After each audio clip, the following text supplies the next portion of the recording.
जिले में हथिया नक्षत्र में आफत की बारिश बनकर गिर रही है। 2 दिनों से लगातार बारिश होने की वजह से किसानों के धान की फसल पूरी तरह से डूब गई है। नदी नालों में भी पानी उफान पर है।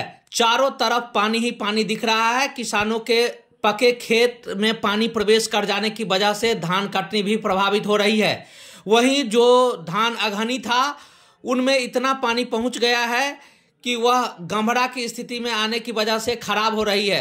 कुल मिलाकर किसानों की मेहनत पर पूरी तरह से पानी फिरता नजर आ रहा है। अभी भी आसमान में काले बादल मंडरा रहे हैं। मौसम विभाग के मुताबिक अभी भी काफी बारिश होने की उम्मीद है। इस तरह किसान की कुल जमा पूंजी पूरी तरह से बर्बाद हो गई। पानी का उफान ऐसा है कि लगातार बढ़ता ही जा रहा है। चारों तरफ पानी ही पानी नजर आ रहा है। किसान हताश और निराश है। क्या कहते हैं किसान, सुने। लगातार 2 दिनों से हो रही बारिश के बाद क्या स्थिति लग रही है? किसान का हाल बहुत ही खराब हो गया है। शुरुआती दौर में किसान इतना अच्छा से रोपाई किया था, लगातार 2-3 महीना तक बोर्डिंग से चला करके एकदम धान को उपजाया हुआ था, और ये 2 दिन का पानी जो है सो पूरे धान को क्षतिग्रस्त कर दिया गया है।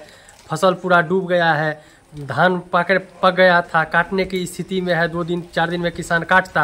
अब पानी का मार ऐसा लगा है कि पूरा खेत डूब गया है, कहीं का नहीं रहा किसान।